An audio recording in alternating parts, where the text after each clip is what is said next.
Hi everybody and welcome back to the channel. So in this week's video, I'm just out in kind of snowy conditions. It's not huge amounts, to be honest. And for that reason, what I'm looking to do is do something a little bit different for these wintry conditions that I have. And that means looking for things that are a little bit more abstract, looking also for things that are going to work better in black and white as well. So the chances are the photos you see today will be a mixture of colour and black and white. So let me go into a bit more details what I mean regarding the abstract. I'm a little bit out of breath because I just walked up quite a steep hill. It's not the fitness, it's the cold air. It's pretty cold today. It's about -5, -6 when I came out. I know for some of you, that's probably not very cold at all. But anyway, so with the abstract, you can see just behind me, hopefully, that we've got the patterns that the snow is making here, and the sun is directly in that direction.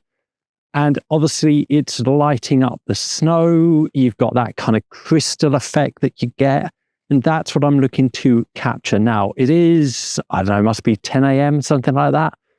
So I'm able to go to f16 on this because I want to try and get as much as the frame in focus as possible. I'm not going to get everything in there, but as close as possible. And then in post-processing, I'll probably have a look at the color version, although it's mainly white that we've got here, of course. And then also maybe do something a bit more creative with the editing. So maybe add some other color tones to it. Maybe black and white, probably not, I don't know. If I do that, then I'll show some different options after this video segment.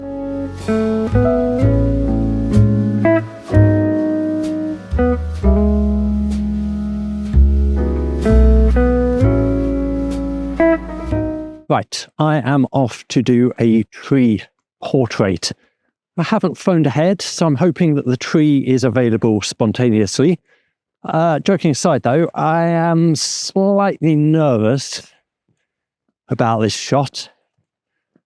I'm actually walking about 20 minutes in the opposite direction from the other photos. And there's a couple of things that are bothering me before I even got there. Firstly, this side of the road seems to be less snow. And also it's very hilly, so you get a lot of like kids tobogganing, etc. So I'm worried about the amount of snow I'm going to get. Secondly, I'm also worried about the sun position. It's right in front of me, and where I'm heading is pretty much in the same direction, and then the tree is off to the left. I don't know.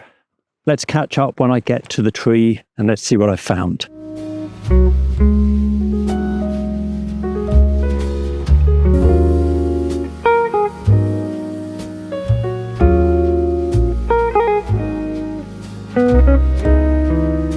Right, I'm at the tree, and because I'm a kind of optimistic kind of guy, let's start with the positives. The positive is I can get a shot of the tree with nothing in the background because it's at the top of the hill. Yeah, that's as far as it goes when it comes to the positives. I can't show you because the sun is in the wrong position. It is almost next to the tree. I'm going to try and spin you around and show you, but I'm not sure because I think you're going to lose focus here with the Pocket 2. Let's see if that works. Yeah, that's probably the best you're going to get here. I don't know. I'm going to take the shot anyway. The snow is very pockmarky. So again, there's not enough snow here really. I'm going to play around with it. Maybe I will open up the lens. I can go all the way down to f4. Maybe that will help me with these conditions. I don't know. I'm really conscious of the fact I'm probably going to blow out the highlights here. So I have to be really, really careful. I'm not sure it's going to work. If I do take it, I'll show it. I'm just not sure, to be honest.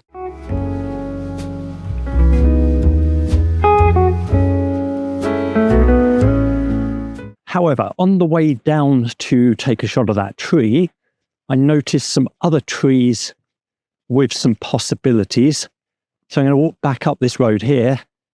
I'm going to see what I can do with these other trees. Right, so I found these trees just where I'm pointing here. Hopefully you can see that. Again, we'll start with the positives. The positive is that I can get separation because there's nothing in the background because it's at the top of the hill. The downside is that I can't get all of the tree. The hill is cutting off the bottom. Yeah. So as we know, sometimes photography is all about compromise. So those three trees, I compromised by finding a position where I could get the bottom of the trees.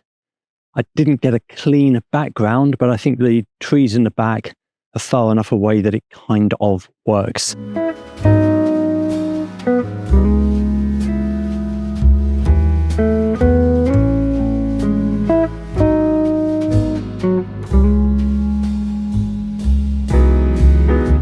By the way, this is the perfect opportunity to thank all those people who recommended gloves from a previous video. So you can see I actually went for these, the mitts that flip with the fingers there as well. And they're working really well, I have to say. Yes, okay, this morning when I took my gloves to the flappy bit off, then yeah, my fingers were getting a little bit cold.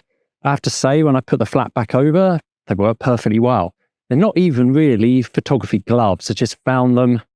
They're on offer, to be honest, but they are made of wool, which for me was actually an important part. So they are keeping my hands nice and warm with the convenience, either on a tripod or a handheld, of going fingerless.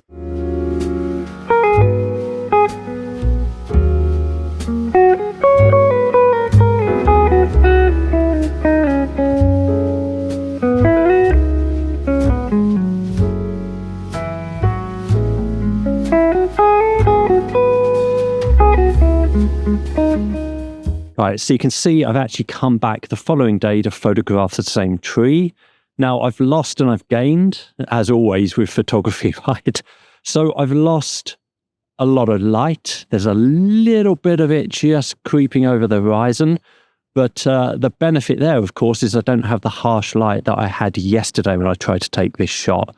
Now, you won't be able to see it, I don't think, because it's exposing for me. There we go. If I do that, you can see the tree that I'm talking about in the background there. Now, what I'm looking to do is to frame that tree so that I've got on the right-hand side the tree, and on the left-hand side, what I'm looking for is for a bird to fly in to balance out the shot. And I think this one I'm definitely going to do as a black and white image. It's just a question of waiting around for a bird to fly past. So yeah, standing on this road, still waiting. Birds are flying around a little bit, which is great. But at the moment, they're all flying in the opposite direction. So I need a bird to head for that tree.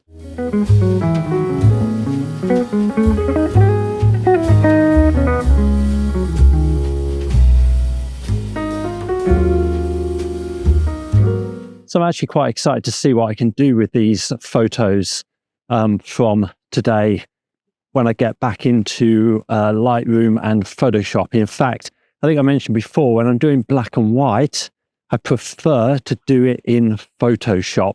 I just find it gives a better result. As always, thank you for watching and see you next time.